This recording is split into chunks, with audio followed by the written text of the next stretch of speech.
안녕하세요. 매일은 아니지만 자주 듣고 있는 애청자 중 한 명입니다.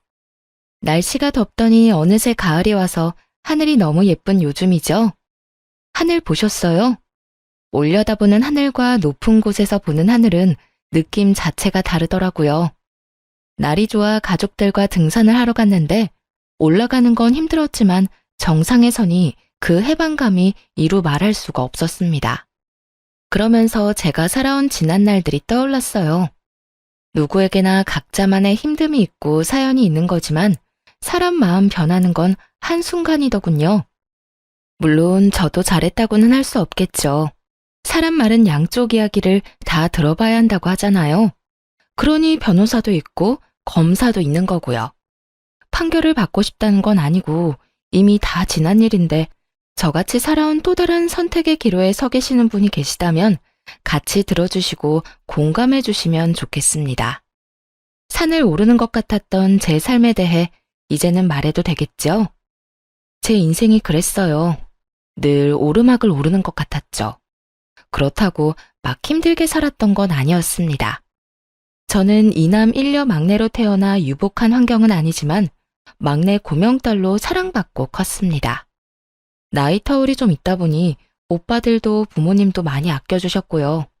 잘해도 잘한다, 못해도 잘한다, 그렇게 자랐던 것 같습니다. 다른 오빠 있는 친구들 보면 엄청 싸우고 하던데 저희 집은 안 그랬답니다. 한참 클 나이라 먹고 싶은 것도 하고 싶은 것도 많았을 오빠들은 뭐든 저부터 챙겨줬죠. 덕분에 부모님이 마음 놓고 맞벌이로 일도 다니시고 오빠들은 대학까지 다 갔었고요. 하지만 두 분 벌이로 비싼 등록금을 감당하기엔 벅찼던 것 같아요. 그렇다고 공부 잘하는 오빠들 등록금을 안 내줄 수도 없는 노릇이었죠. 큰오빠는 법대로 진학해서 검사가 되는 목표가 있었고요. 작은 오빠는 아직 꿈은 없었지만 뭐든 열심히 하는 사람이었습니다. 둘 다 공부를 잘하는 건 저희 집에서 당연한 일이었고요. 어느 날 큰오빠가 제대를 해서 복학을 하고 둘째 오빠가 대학교 입학을 앞두고 있던 날이었어요. 엄마의 한숨이 늘어나는 걸 봤습니다. 한숨 쉬다 저랑 눈이 마주치며 웃어주시는데 제가 모를 거라 생각하셨던 것 같습니다. 저도 그땐 이미 고등학교 진학을 어디로 할지 정할 시기라 그만큼 머리가 컸는데도 말이죠. 막내는 나이가 60을 먹어도 막내라는 말이 맞나 봅니다. 아마 그랬던 것 같습니다. 공부를 잘하긴 했는데 조금 경쟁률이 높은 과를 지원해서 전액 장학금을 받지는 못했고 작은 오빠는 그냥 바로 자원 입대를 하려고 하더군요. 당연히 부모님이 말리셨죠. 공부도 다 때가 있는 건데 놓치면 안 되는 거라고. 걱정하지 말고 공부나 하라고 하셨습니다. 그때 사회 분위기가 남자들은 무조건 대학을 가야 하는 분위기였습니다. 학자금 대출을 알아보러 다니시는 부모님 모습이 너무 밟혔어요. 어서 빨리 돈을 벌어 도움을 드리고 싶기도 했죠. 그 뒤 오빠들은 장학금을 놓치지 않고 학교를 다녔습니다. 그럼에도 불구하고 어머니의 한숨이 뇌리에 박혔던 탓일까요? 저는 상고로 진학하기로 결심했습니다. 저도 공부 잘하는 오빠들 덕분에 공부를 못하는 편은 아니었어요. 나름 학교에서도 상위권이라 선생님들은 당연히 제가 인문계로 진학할 거라고 찰떡같이 믿고 계셨고 아마 부모님도 다른 생각은 안 하셨던 것 같아요. 바쁘신 엄마가 처음으로 학교에 오셔야 했는데 항상 일하시느라 운동회도 못 오시던 분이었거든요. 그게 또 선생님에게 안 좋은 소리를 들으셔서 제 마음이 너무 아팠습니다. 어머니, 공부를 잘하는데 왜 상고를 가려고 하는지 모르겠네요. 집안이 많이 어려우세요? 네? 저희 미정이가 상고를요? 네, 무슨 생각으로 저러는 건지 모르지만 요즘은 여자들도 인문계 가야 대학도 가고 하고 싶은 거 하고 살지 않겠습니까? 좀 설득 좀 해봐 주세요. 미정아, 상고는 왜 가려고 그래? 누가 상고 가라고 했어? 엄마, 나 공부 잘하는 거 알잖아. 오빠들 때문에 이 정도 하는 거지. 인문계는 왜 가는 건데? 대학 가려고 가는 거잖아. 난 대학 안 갈 건데 굳이 인문계 갈 필요가 없잖아. 며칠 동안 오빠들부터 아빠까지 저를 설득하려고 애썼지만 제가 한 번 고집 피우면 절대 꺾지 않는다는 걸 모두 잘 알고 있었습니다. 그렇게 저는 상고로 진학했고 장학금을 받으며 다녔어요. 성적도 물론 좋았고요. 덕분에 남들보다 빨리 취업 전선에 뛰어들 수 있었는데 내가 목표로 했던 은행은 근처에도 못 갔지만 말입니다. 이것은 참 세상은 인맥으로 돌아간다고 내정받은 건 저였는데 무슨 연줄이 있는 건지 학교 오는 둥 마는 둥 하는 아이가 선발됐다고 하더군요. 그때 좀 힘들었죠. 세상이 다 밉게 보이고 그래도 어쩌겠어요. 바뀌는 건 없더라는 겁니다. 저는 은행 대신 제법 큰 공장 회계과에 들어가게 되었습니다. 은행도 아니고 뭐 힘들게야 하겠냐고 주판만 두드리고 서류 정리만 잘하면 된다고 들었거든요. 주판이 어떻게 생겼는지 내 책상은 어디 있는지 전 계산은커녕 매일매일 청소만 하다 왔어요. 선배들이 자기 빨래까지 가져다 놓은 것도 분말 없이 빨아야 했고요. 그 시절 따뜻한 물이 나오는 건물이 어디 있었나요? 호텔에서나 나왔겠지. 추운 겨울엔 얼어붙은 손을 호호 불면서 빨래를 해야 했습니다. 집안일이라고는 해본 적이 없었던 저는 손빨래가 그렇게 힘이 들었습니다. 요령이 너무 없었던 거죠. 빨래하고 들어오면 손이 얼어 타자를 칠 수가 없어 사무실 일은 더 못했고 그러다 보면 일 느리다고 구박받고 계속 그런 일상의 도돌이표였습니다. 심부름도 한 번에 시키는 법 없이 다녀오면 다른 사람이 불러서 또 시키고 뭐 그런 식이었답니다. 그러니 일을 제대로 배울 수 있는 환경이 못 되었던 거죠. 요즘 같으면 바로 신고감인데 저희 때는 신고가 어디 있겠습니까? 그냥 다녀야 했습니다. 좀 지나니까 이골이 나기도 하고 오기가 나서 어디 두고 봐라 하는 마음에 제일 먼저 출근해서 청소해놓고 얼어있는 손 녹여서 일하고 선배들이 일 시키기 전에 미리미리 예상해서 다 해놓고 마지막까지 정리 다 하고 퇴근하길 반복했어요. 인생의 암흑기를 말하라고 하면 딱 그때라고 말할 수 있을 정도였습니다. 하지만 어둠이 계속되는 법은 없잖아요. 점점 해가 뜨기 시작했습니다. 그러다 보니 서류 업무도 조금씩 저에게 돌아오더라고요. 아시다시피 전 청소보다는 공부 쪽이 체질에 맞는 사람이라 전 제자리를 찾은 사람 마냥 업무 처리를 거침없이 해나갈 수 있었습니다. 언제 또 청소를 빨래를 시킬까 싶어 얼른 업무를 처리해 나갔죠. 물론 배울 것도 많았지만 크게 실수하는 일 없이 빠른 속도로 처리하다 보니 선배들이 너도 나도 할 것 없이 저에게 일을 주더라고요. 어느새 반대로 선배들이 저에게 일을 맡기기 위해 제 일을 덜어주는 상황이 발생하게 되었고 이런 제가 입소문이 난 건지 비서실로 발령이 나는 일이 벌어졌습니다. 이제 입사한 지 얼마 안 된 제가 비서실까지 가는 건 좀 눈치가 보여 처음엔 가지 않겠다고 했습니다. 사실 제가 가도 되는 곳인지도 알 수 없었고 여기보다 더한 곳이라는 소문에 두려웠거든요. 선배들을 다 제치고 이제 막 20살 갓 넘은 제가 비서실이라니 말이 안 된다 생각했습니다. 월급도 처우도 확연히 달랐기 때문에 서로 가려고 하던 자리였습니다. 그런데 정말 발령이 나버린 겁니다. 제 의사와는 상관없이 발령이 나서 묵묵히 책상을 정리하는데 선배들이 다가오더군요. 해코지할까봐 얼마나 놀랐는지 여자들의 시기 질투 원망이 얼마나 무서운지 직접 느껴본 저는 그저 무서움에 떨어야 했습니다. 그런데 아니었어요. 선배들은 진심으로 절 축하해 주셨어요. 미정아, 여기보다 더 힘들 거야. 열심히 해야 해. 우리 얼굴에 먹칠하지 말고. 알았지? 그래. 그래도 너라면 잘할 거야. 힘들 땐 놀러와. 우리가 비서실 애들 욕 다 들어줄게. 밉상 같던 선배들이 격려해주고 축하해주니 눈물이 다 나더군요. 남자들만 우정이 있는 게 아니죠. 여자들 우정도 만만찮아요. 고생 끝에 낙이 온다는 옛말이 틀린 게 하나 없어요. 그동안의 고생은 싹 잊어버리게 되더니 통장에 착착 돈 쌓이는 소리가 들리는 것 같은 나날을 보냈습니다.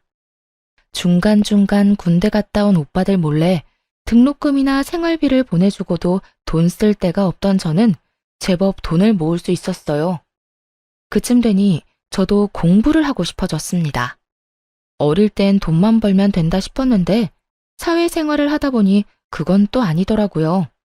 필요한 자격증은 학교 다니면서 땄기 때문에 대학교 졸업장이 가지고 싶었던 거죠.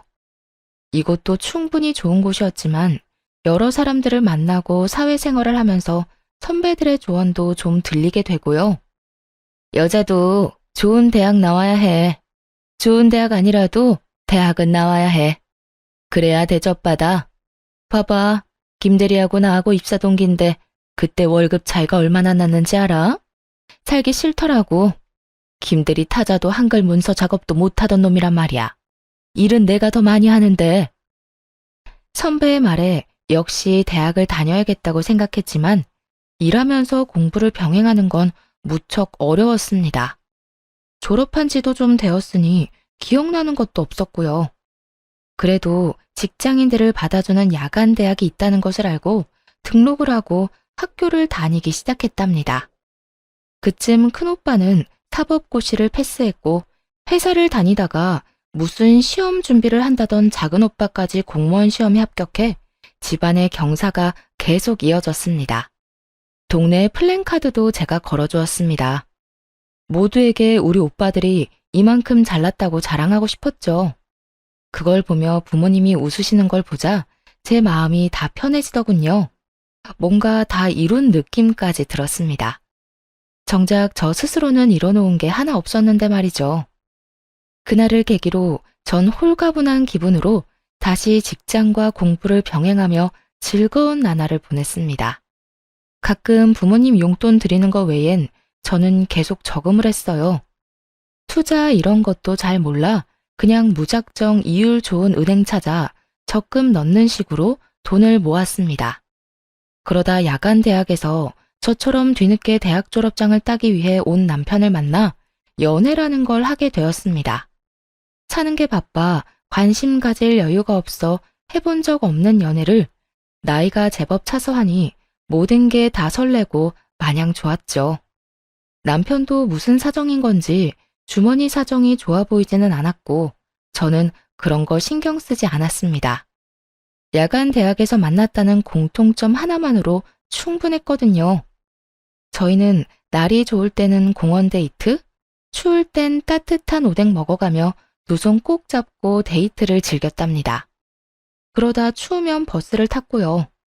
지금 생각해보면 무슨 궁상이냐 해도 그때만의 설렘이 있지 않겠어요? 이제는 하라고 해도 못하겠지만요. 그렇게 연애를 제법 오래 하다 주변에서 결혼은 언제 할 거냐는 말을 자주 듣게 되었습니다. 둘 다 그냥 시기가 오면 자연스레 결혼한다고 생각했던 것 같네요. 주변 지인들이 연애는 다른 사람이랑 더 하고 결혼은 나중에 해도 되지 않겠냐고 말리기도 했는데 제가 다른 생각은 잘 못하더라고요. 별 남자 있나 싶고 남편이 지금 저에겐 충분히 좋은 사람이었습니다. 가족들에게 소개를 했던 날 엄마가 조심스레 불러서 물으셨어요. 너무 급하게 정하는 건 아니고?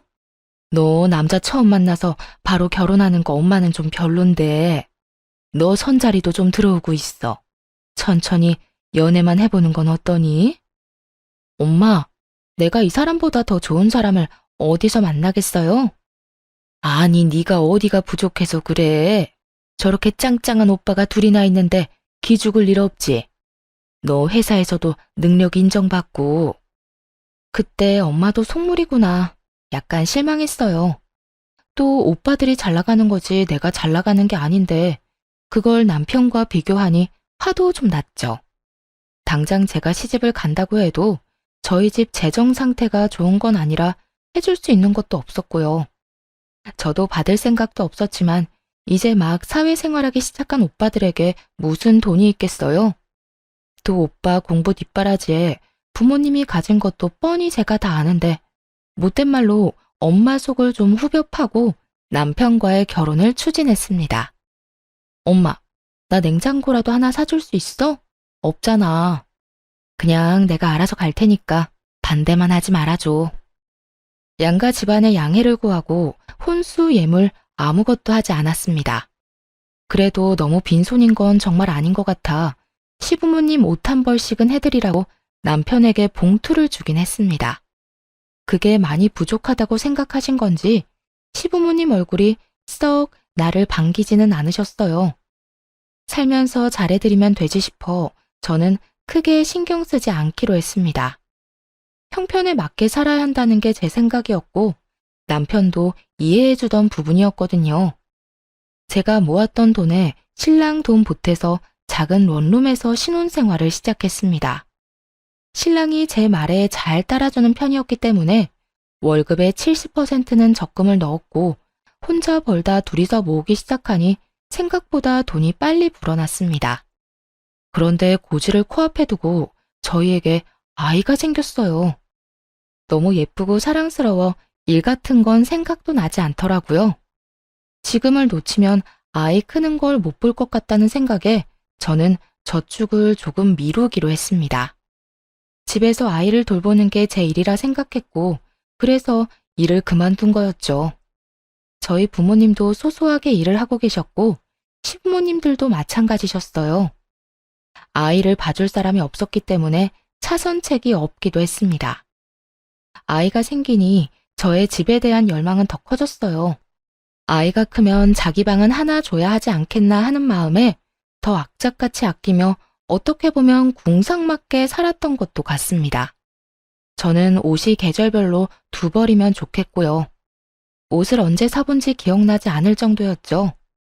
화장품은 처녀 때 쓰던 거 그대로 화장대 위에 있었습니다. 뚜껑 열 필요도 못 느끼겠더군요. 그래도 아이 얼굴엔 로션 발라주고 신랑 옷은 계절별로 사주며 오롯이 제 것만 줄여 나갔습니다. 아이가 클수록 돈이 많이 들기 시작했어요. 기저귀 값만 해도 사이즈가 커지니 양은 적은데 비싸지고 분유값도 감당 안 될 지경이었어요. 남편 월급이 얼마길래 그랬냐고요? 그렇게 많이 가져오지는 못했어요. 월급이 적은 대신 칼퇴근에 힘든 일이 별로 없는 곳이었죠. 반 공무원이라고 생각하시면 될 겁니다.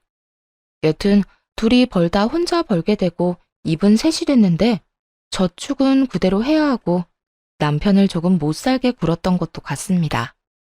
먹는 것도 그냥 반찬 하나에 밥, 국 정도면 먹는 저와 달리 남편은 안 먹어도 한 상 차려 먹는 걸 좋아하는 편이었으니 얼마나 맵기가 불만이었을까요? 한 번씩 친정에서 반찬 좀 주면 잘 차려주지 매일 그런 밥상은 힘들었습니다. 반찬이 생겨도 며칠에 나눠서 먹고는 했으니까요.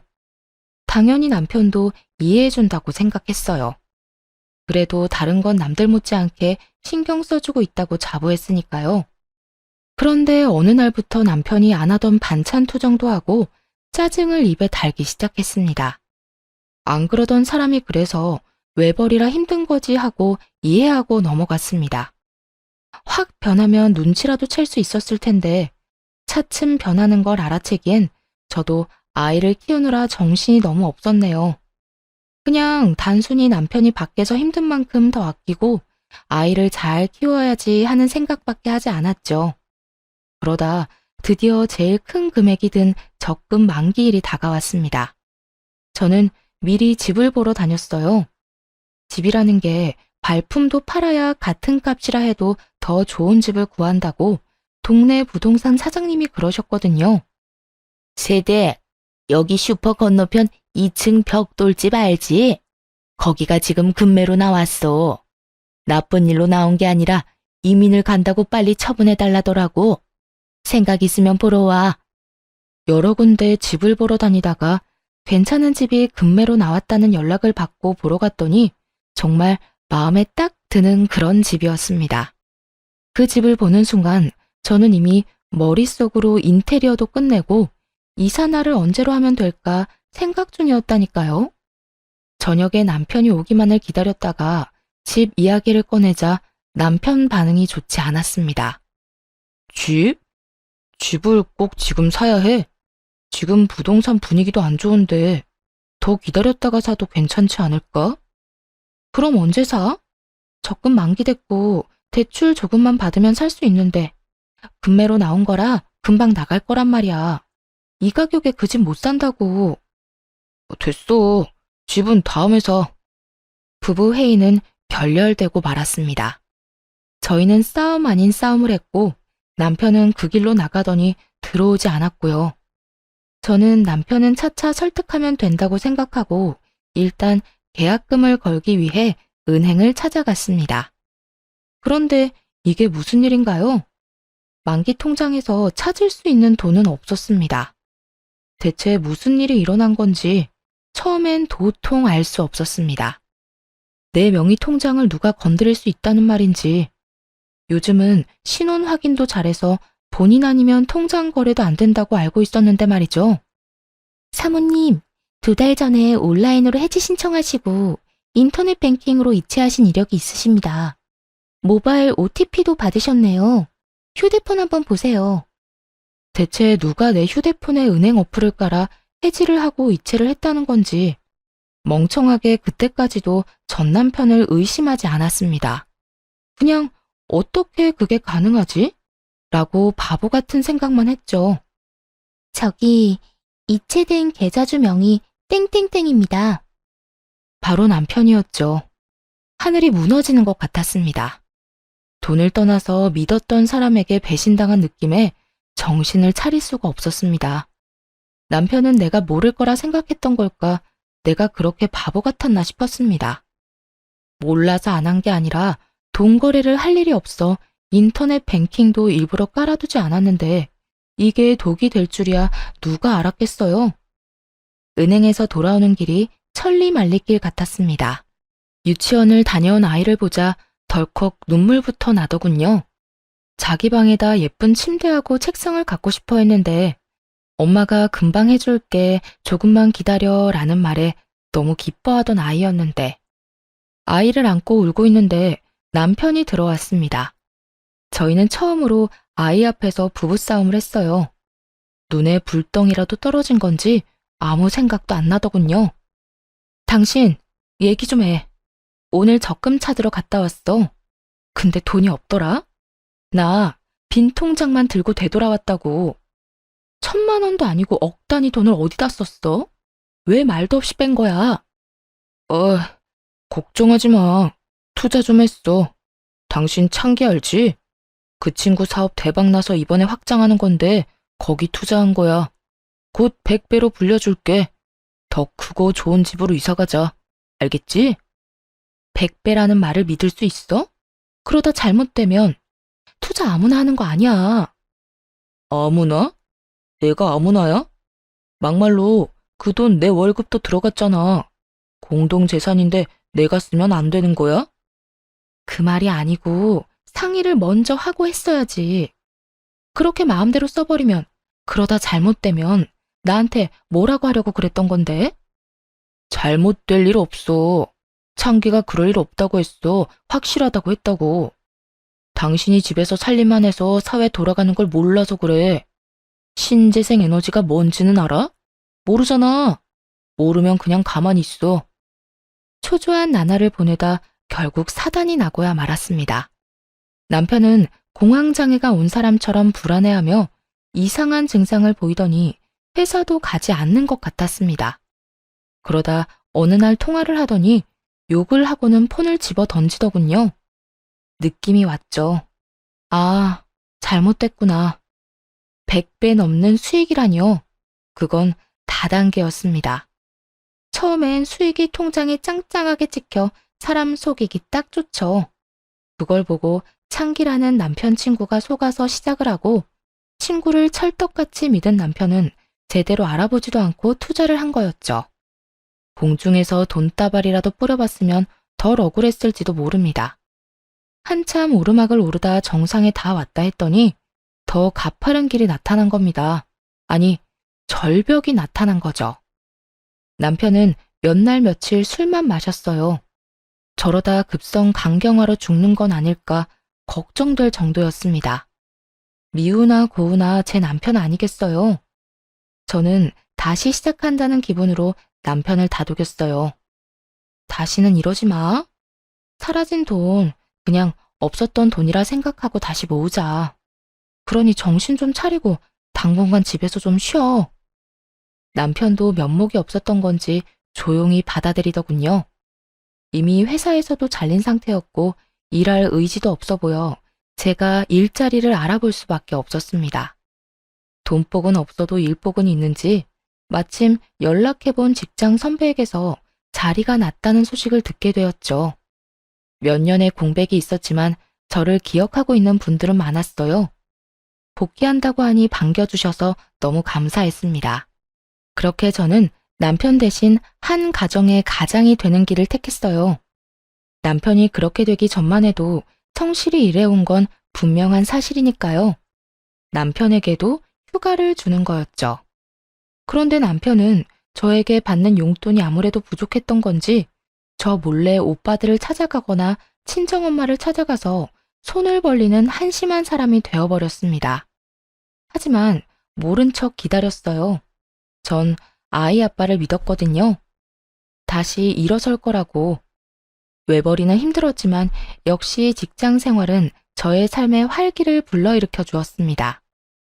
힘든 일은 금방 잊어버리게 되더군요. 그러다 친정엄마가 점심때 회사로 찾아오셨어요. 경희 아줌마 알지? 저번에 그 아줌마 따라 경매에 가봤거든.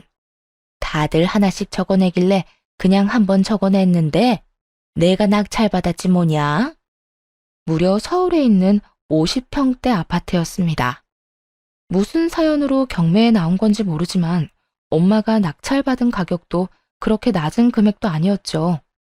저에게 돈을 달라고 오신 건가?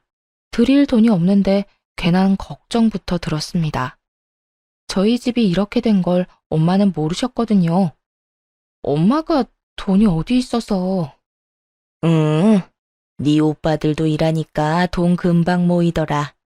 내 새끼들이 다 착하잖냐. 너도 그렇고 벌어서 나 갖다 주잖아. 이 나이 먹고 이제 돈 쓸 데도 없고 해서 그냥 한번 해본 건데 그네한테 물어보니 괜찮은 거라고 낙찰 받으라 해서 받았어. 그리고 너 시집 갈 때 집에 돈이 너무 없어서 아무것도 못 해준 거 엄마가 마음이 안 좋았는데 그래서 말이야. 이거 너 해라. 엄마. 네가 그동안 하고 싶은 거 못하고 모은 돈 다 우리한테 쓴 거 알아. 그거의 10분의 1도 안 되겠지만 이거라도 해서 시댁에서 어깨 펴고 살으렴. 엄마가 그렇게 말하는 이유가 있었어요. 사실 무슨 피해의식인지 없이 살수록 없는 사람을 더 업신여긴다는 거 여러분은 느껴본 적 있나요?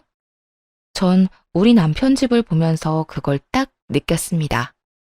그래서 결혼할 때 혼수나 예물을 무리해서 해가나 봅니다. 제가 너무 아무것도 없이 시집을 가다 보니 남편 집에서 은근히 저희 집을 무시하긴 했거든요. 굳이 비교를 하자면 저희 친정이 훨씬 나은 집이었는데 많은 무시를 당한 게 사실이었습니다. 엄마는 다 알고 계셨나 봐요. 임신하며 공부도 중단해 결국 졸업장은 따지도 못했으니 난 고졸이고 남편은 졸업장을 따서 대졸이었죠. 그런 걸로도 사람을 무시하더라고요. 당신 아들이 돈 날려먹은 건 신경도 안 쓰고 오빠들은? 오빠들도 결혼할 때 필요하잖아. 오빠나 주지 왜 나를 줘? 그네가 돈 보탰어. 너 주라고 먼저 얘기하더라. 너한테 투자해야 내가 늙어서 편할 거래. 너무 감동해서 눈물이 앞을 가리더군요. 이사갈 준비에 마음이 들떠 있을 때였어요. 남편에게 서프라이즈로 놀래켜줄 마음으로 아무 말 안 했고요. 30평도 크다 했는데 50평이라니. 생각지도 못한 평수에 아이방 하나, 부부방 하나, 손님방 하나 해도 방이 남아돌고 시부모님을 모실까 생각 중이었는데 남편이 갑자기 이혼을 하자며 이혼 서류를 내밀더군요. 당신 같은 짠순이랑 사는 거 이제 더는 못 해먹겠어. 여자가 어디 꾸미는 구석이라도 있어야 예쁘게 봐주기라도 하지. 화장은 하고 다녀? 회사에서 그러고 다니면 안 잘려? 그 옷은 유니폼이야? 맨날 똑같은 옷 입고 나가고. 당신 무슨 소리야? 갑자기 왜 그래? 말 나온 김에 그냥 정리하자. 나 만나는 사람 있어. 애는 네가 데려가. 내가 혼자 벌어서 그동안 고생한 거 알지? 나도 더 늦기 전에 남들처럼 살아보고 싶다. 그러니까 그냥 이혼하자. 갑자기 왜 이러는지 모르겠어. 무슨 일 있어? 막말로 네가 우리 집에 잘하기를 했냐? 나한테 해준 게 뭐 있어? 맨날 돈돈거리며 통장이나 끼고 살았지. 나한테 관심이나 있었어? 여보, 그거야. 우리 잘 살아보려고 집 한 채 가지고 있으면 당신도 부담 줄고 집 담보 잡아서 사업이라도 할 수 있는 건데 그러려고 아둥바둥한 걸 그렇게 말하면 난 어떡하라고. 그러니까 난 이제 그런 거 신물이 나니까 너 혼자 하라고. 아니면 마음 맞는 사람 찾아서 둘이 해보던지. 같이 고생해서 왜 그래. 며칠 전에 엄마가 서울에 50평대 아파트 경매로 낙찰받아서 나 주셨어. 계약서 받으면 당신한테 말해주려고 한 건데 거기 위치도 너무 좋고 학군도 좋아서 다른 데 이사 갈 필요도 없어. 평생 쭉 살면 되고 방도 많아서 당신 부모님 같이 모시고 살자. 그래? 그럼 그거 그냥 다시 팔아서 재산 분할하고 너는 너, 나는 나. 이렇게 따로 새삼 살자. 여보, 내가 더 잘할게. 이제 고생 끝났는데 그렇게 말하지 말고 어머님 아버님에게도 더 잘할게. 그동안 섭섭한 게 있으면 다 말해. 다 고쳐볼게. 하지만 남편은 막무가내였어요. 어떤 말을 해도 들어주지 않았고 저는 시부모님을 찾아갔죠. 좀 말려달라고 말이죠. 하지만 오히려 시부모님이 빨리 도장 안 찍어주냐며 저를 나무라셨어요. 어여 도장이나 찍어줘라. 각자 갈 길이 다르면 놔주는 것도 서로를 위해 좋은 거야. 너도 너랑 끝맞는 사람 만나서 새 살림 차리면 되지 않겠니? 네? 어머니, 그게 무슨 말씀이세요? 네가 뭘 우리 집에 시집와서 기여한 게 있니? 그냥 혼인신고만 하고 산 거 나 좀 부끄러웠다. 내가 축의금 낸 것만 얼만데 그런 거 하나도 못 받고 예물도 없이. 어쨌든 빨리 해주려무나. 어머니, 그 이 진짜 여자 생겨서 그러는 거예요? 믿을 수가 없어요. 바람핀 건 아니고 그냥 우리 애를 좋다고 쫓아다니는 여자가 하나 있어. 그 여자 집안이 좀 괜찮아 보이긴 하는구나. 제가 뭘 그렇게 잘못한 걸까 한참을 생각했습니다. 막말로 남편의 뭐가 좋다고 집안 좋은 여자가 따른다는 말인지 그것조차 위험하게 들렸습니다. 저는 그렇게 미움받을 짓 한 거 없고 그저 잘 살아보려고 할 수 있는 만큼 잘해드리려 했는데 그게 성에 안 차셨던가 봅니다. 저는 진심으로 슬펐습니다. 수년간의 결혼 생활을 부정당한 기분에 우울하기까지 했어요. 며칠을 이혼을 한 해 못 한 해 실랑이를 하다가 아이는 제가 데려가는 대신 양육비는 줄 수 없다고 하는 말에 또 며칠 실랑이가 이어졌습니다. 양육비를 원하면 자기가 아이를 키울 테니 저더러 양육비를 달라고 하더군요. 저 모습에 어느 엄마가 아이를 맡기겠습니까? 저는 이혼을 해줄 테니 그럼 아이만 데려가겠다고 합의를 했습니다. 결국 여전히 마음을 추스리지 못하고 끌려가듯 법원에 갔습니다. 저는 큰오빠와 함께 남편은 시어머니와 함께였죠. 힘겹게 서류를 제출하는데 남편이 제가 모르는 서류를 하나 더 제출하더군요. 뭐냐고 물으니 당당하게 재산분할 신청서라고 합니다. 재산이라니, 저희는 재산이라고는 아시다시피 남편이 날려먹었던 적금이 다였는데 말이죠. 우리한테 무슨 재산이 있다고 그런 서류를 내? 지금 사는 집 전세금? 그거 반반하면 되는 거 아니야? 굳이 이런 거 낼 필요 없이. 또 50평 아파트 장모가 준 거 있잖아. 그건 왜 빠뜨려? 날 아주 호구로 하는구만. 아니, 그건 엄마가 나한테 준 거지 당신 건 아니잖아. 당황해서 아무 말 못하고 있자 큰오빠가 나서서 증여재산에 대해 차분하게 설명해 주었습니다. 자네 그때 내 동생 데려갈 때 뭐라고 했어? 손에 무릎 묻혀도 마음만은 보듬고 살겠다고 했잖아. 이게 뭐야? 그리고 증여재산은 재산 분할에 해당이 안 되는 거 모르나? 모르면 변호사한테 물어보던가. 뭐? 그 아파트가 재산 분할에 해당 안 된다고? 나 그거 믿고 너 만나는 애인이랑 그거 팔아서 새 살림 차리라고 한 건데. 뭐야, 엄마. 엄마가 그냥 이혼하면 된다고 했잖아. 나 그럼 돈 한 푼도 못 받는 거야? 아유, 잘 좀 알아보지. 어떡하면 좋니? 너 가게 하나 해주면 새아가한테 아파트는 우리가 해준다고 했는데. 진짜? 엄마가 책임져요. 난 몰라. 잘못되면 다 엄마 탓이야. 지금껏 보고 살아온 사람이 맞는 건지 완전 다른 사람을 보는 것 같았습니다. 무엇에 홀려도 단단히 홀렸던 게 아닐까 했죠. 저런 사람을 남편이라고 받들고 살다니 제 자신이 한심하기 이루 말할 수 없었죠. 순식간에 콩깍지가 벗겨졌는지 정남이가 뚝 떨어졌습니다. 이혼 서류 제출만으로는 이혼이 바로 되지는 않더군요. 이혼되기까지는 꽤 긴 시간이 필요했습니다. 조정기간 이런 것도 필요했고요. 먼저 이혼을 요구한 남편은 아파트가 재산 분할이 안 된다고 하자 말을 바꿨습니다. 하지만 제가 이제 같이 살 마음이 없어진 지 오래였고요. 제가 끝까지 이혼하겠다 하니 갑자기 그럼 아이는 자기가 키우겠다 하더군요. 언제는 나보고 데려가라고 하더니 웃음밖에 안 나왔습니다.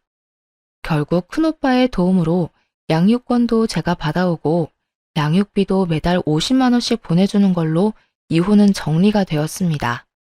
엄마가 낙찰받아줬던 아파트는 딸과 둘이 살기엔 넓었기에 친정 부모님과 함께 살기로 했습니다. 저는 덕분에 멈췄던 공부도 다시 시작했고요. 다 엄마가 잘 봐주셔서 가능한 일이었습니다. 참 감사한 일이죠. 그 뒤로 전 남편은 어떻게 됐냐고요? 말도 마세요. 딱 1년 지나고 제가 사는 아파트로 찾아왔는데 1년 만에 보니 감회가 새롭고 그럴 줄 알았는데 지난번에 정남이 떨어진 거에 뭐 더 떨어질 게 있다고 완전히 사람으로 안 보이게 되었습니다. 여보, 우리 다시 합치자. 애도 아빠가 필요하잖아. 나 그 여자랑은 애초에 헤어졌어. 그때 잠깐 꼬셔서 넘어갔던 것뿐이야. 난 자기밖에 없는 거 잘 알잖아. 정말 한심해서 말도 안 나오더라고요. 말을 안 하고 있으니 내가 허락했다는 뜻으로 받아들인 건지 슬금슬금 안으로 들어오려는 거 체인을 딱 걸어 잠그고 소리쳤습니다. 누구신데 남의 집에 와서 이러세요? 잘못 찾아오신 거면 그냥 가시고요. 여보, 왜 이래? 자꾸 헛소리 하시면 경찰에 신고할 거고 아파트 CCTV 영상 따서 입구에 붙여놓을 거예요. 잡상인 출입이 잦으니 조심하라고. 잡상인? 잡상인. 어서 안 꺼져? 당장 꺼지라고. 제가 큰 소리를 내니 처음 보는 모습에 놀라서 달아나는데 신발이 벗겨져도 모르고 열심히 도망가는 모습이라니 혼자 봐서 아쉬울 정도였답니다. 그렇게 쪽을 당했으니 다시는 오지 않을 거라 생각했는데 방심했던 게 있었습니다. 딸아이 학교를 찾아간 거였어요. 이제는 초등학생이 된 딸은 아무래도 아빠를 보니 좋았나 봅니다. 딸이 처음 보는 인형을 집으로 들고 들어와 물으니 아빠가 줬다고 말하는 거 있죠? 이 사람이 아이를 꼬시려고 작정을 했구나 싶었죠. 저는 바로 큰오빠에게 사정을 얘기하고 접근 금지 신청을 부탁했어요. 딸에게도 아빠를 보면 따라가면 안 된다고 신신당부했고요. 이대로는 안 되겠다 싶어 고민을 하다 전 남편의 부모님을 찾아갔어요. 다시는 보고 싶지 않은 사람들이지만 결판을 지어야겠다고 생각했죠. 전 시부모는 작은 테이블 몇 개 놓고 동네 치킨집을 하고 있었는데 제가 간 날 딱 봐도 고등학생으로 보이는 아이들에게 술을 팔고 있었습니다. 핸드폰 동영상 줌 기능을 활용해 증거 영상을 깔끔하게 찍어 전 시모에게 내밀었죠. 이 친구들 학생인 거 알고 술 파시는 거죠? 이거 제가 시청에 넣으면 영업정지 당하는 건 아실 테니까 긴 말 안 할게요. 딸아이 근처에 얼씬도 하지 말라고 해주세요. 아니면 사람 심어서 계속 사진 찍어서 신고할 테니까. 아니야. 저 청년들 학교 안 다녀. 학교 안 다니면 미성년자 아닌 줄 아세요? 좀 알고 장사하세요. 저처럼 몰라서 뒤통수 맞지 마시고요. 설마 그럴 리가. 아니야. 민증 검사는 하셨나요? 안 하셨죠? 정상 참작도 안 되겠네요. 아이고, 이 나쁜 년. 무슨 심보로 그러는 거야? 무슨 심보요? 아줌마가 나한테 그런 말할 자격이 있으신가 모르겠네요. 해봐라, 해봐. 해볼 테면 해봐. 내가 가만히 있나 보자. 이게 끝인 걸로 아시면 안 되죠. 유통기한 지난 식품 나와도 끝인 거 아시죠? 점검기간 아니라도 신고하면 출동해요. 못된 년. 너 인생 그렇게 살지 마라. 그럼 잘 알아들으신 걸로 알고 가볼게요. 천하의 못된 여자 연기해보니 너무 시원했습니다. 허탈하기도 했고요. 이제 다시 찾아오는 일은 없을 거라 생각하고 싶어요.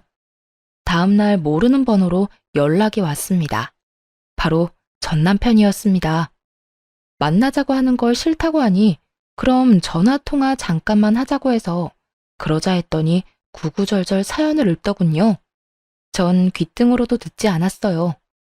전 같이 사는 동안 함께 잘 살아보고자 최선을 다했고 최선을 다한 결과가 배신이었으니 그럴만하다고 생각했습니다. 그러니 전혀 아쉬운 게 없었죠. 진짜 다시 기회 줄 수는 없는 거야? 나 당신하고 열심히 살았잖아. 우리 딸은 나 보고 싶어 하잖아. 딸만큼은 만나게 해줘야지. 내가 이혼할 때 당신이 나보고 키우라고 해서 딸한테 아빠는 자식 같은 거 안 키운다고 했다고 다 말했어. 그러니 신경 쓰지 마. 그럼 우리 엄마 가게 신고하지 말아줘. 부탁이야. 당신 하라는 대로 할 테니까. 나 분명히 말했는데. 당신이 또 찾아오면 시청이든 경찰서든 신고할 테니까 각오하시라고. 나 얼마든지 할 수 있는 거 알지? 알지. 형님들이 어떤 분이신데. 응, 알면 됐어. 그러니까 이제 다시는 연락하지 말고 당신 뜻대로 나 같은 구질구질한 사람 찾지 말고 좋은 사람 찾아서 행복하게 살기를 바랄게. 그 이후 남편은 정말 땅으로 꺼진 사람처럼 사라졌습니다. 연결된 사람들이 있어 가끔 소식이라도 들려왔는데 한동안 들리는 소식이 너무 없어 궁금해지기까지 하더군요. 어딘가 잘 살고 있겠지 하고 생각하려고요. 그리고 저는 직장과 학교를 병행하며 열심히 살고 있습니다. 지금 졸업을 앞두고 졸업 논문을 쓰다가 쉴 겸 사연을 쓰다가 길어져 버렸네요. 여기저기서 남자 소개시켜준다고 하는데 아직은 혼자가 좋습니다. 아마 계속 혼자일 것 같습니다. 안 해본 일이 많아 하나씩 일어나가는 쾌감에 요즘 사는 재미가 너무 좋네요. 집에 대한 갈망 때문인지 부동산 공인중개 자격증도 도전해 보려고 합니다. 제 인생은 지금 산 어디쯤인 걸까요? 다시 정상을 올라가고 있는 중일까요? 여러 봉우리 중 이제 막 하나를 넘은 건 아닐까 합니다. 산에 오르려면 오르막을 올라야 하고 결국 내리막을 내려와야 집으로 갈 수 있듯이 욕심 안 부리면 힘든 일도 금방 지나가는 것 같습니다. 이거 들으시는 여러분도 힘든 일만 생각하지 마시고 뒤도 돌아보고 옆 사람도 가끔 의심하면서 인생 즐기면서 사시면 좋겠습니다. 그러다 가끔 산에 가셔서 깨끗한 공기 마시면서 기분 전환해 보시는 것도 추천드리고요. 긴 이야기 들어주셔서 감사드립니다. 일교차 심한데 감기 조심하세요.